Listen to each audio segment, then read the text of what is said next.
Je souhaite en premier lieu remercier les autorités russes et la Team Afrique pour m'avoir permis de venir exprimer mon point de vue, celui de mon parti et celui du professeur Mamadou Koulibaly, candidat à l'élection présidentielle de 2020 en Côte d'Ivoire, sur la souveraineté, sur les valeurs africaines, sur les urgences de développement en Afrique et le rôle que la Russie peut y jouer. Parler d'identité africaine est une chose aisée, car l'identité et les valeurs des Africains ne sont pas différentes de celles du reste de l'humanité. Nous avons les mêmes sentiments de solidarité, de compassion et les mêmes aspirations à la liberté, à la dignité, à la justice et à la propriété.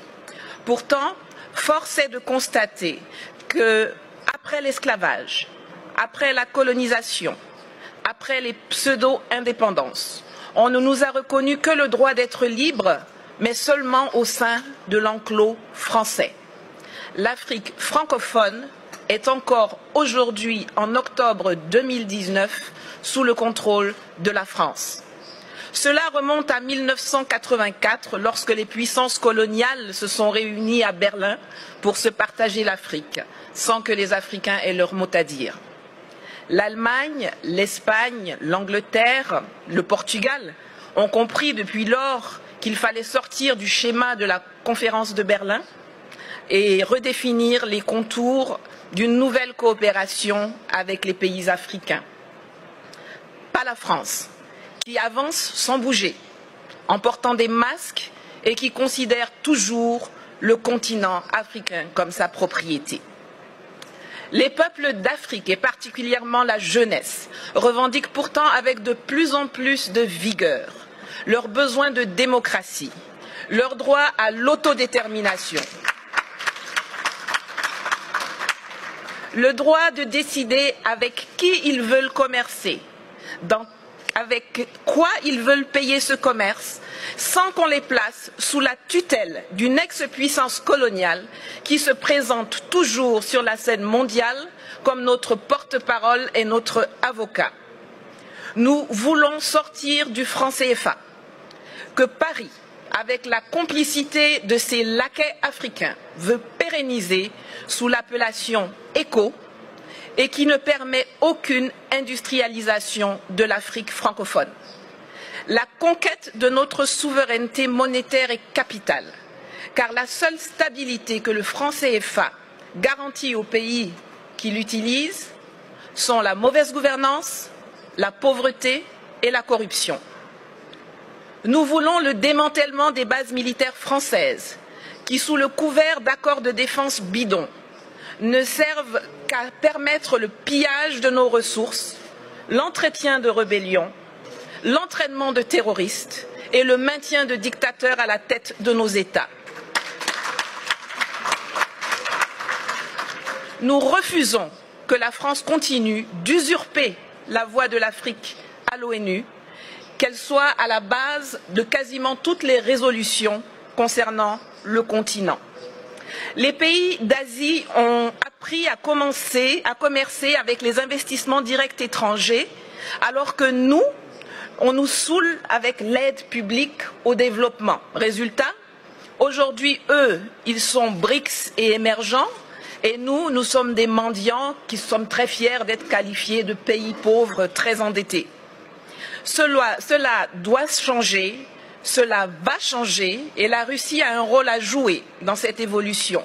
Mais nous ne venons pas en Russie pour y chercher de nouveaux maîtres qu'on substituera aux anciens. Nous y venons pour trouver des partenaires, pour faire du business gagnant-gagnant pour la Russie comme pour les pays africains concernés. L'Afrique regorge de potentialités. Mes prédécesseurs l'ont déjà dit, il y a une population qui grandit, dont 60% à moins de 30 ans, une position géostratégique, d'immenses ressources minières, naturelles, agricoles et surtout humaines.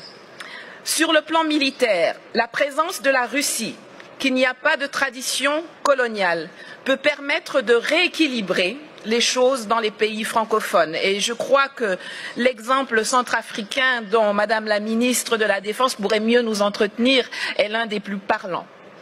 En Côte d'Ivoire, nous avons par exemple un énorme besoin de formation militaire et de restructuration de l'armée. Sur le plan économique, la promesse de Sochi doit être celle de la rupture avec le huis clos actuel appauvrissant où la France semble avoir verrouillé les domaines de l'eau, de l'électricité, des routes, des ponts, des ports, par des monopoles protégés par les gouvernements respectifs ou par des passations de marché de gré à gré sans appel d'offres, pour que nous puissions enfin nous diriger vers une ouverture de l'économie à tous, notamment aux industries et entreprises russes, dans les secteurs agricoles, miniers, énergétiques, de la transformation industrielle, de l'éducation, de la formation, il y en a plein. Le littoral ivoirien, par exemple, qui alterne les lagunes, les fleuves et la mer, est long de 570 km et regorge d'un potentiel encore inexploité ou sous-exploité dans le transport maritime et lagunaire, dans le désensablement des embouchures de fleuves qui peuvent devenir navigables, dans l'hôtellerie, le tourisme, l'habitat de luxe, le transport lagunaire entre les villes du littoral, compte tenu de l'état désastreux de nos routes. Enfin, sur le plan politique et diplomatique, le monde et la Russie doivent cesser de nous voir à travers les lunettes déformantes du storytelling méprisant, mensonger et négationniste de la France, qui nous assujettit. L'Afrique n'a pas besoin de tuteurs à l'ONU, l'Afrique n'a pas non plus besoin de nouveaux propriétaires, mais la Russie y a sa place comme un partenaire dans une logique de Commonwealth, d'enrichissement partagé, de collaboration vivifiante et innovante entre les secteurs privés respectifs. Le monde bouge, les lignes évoluent.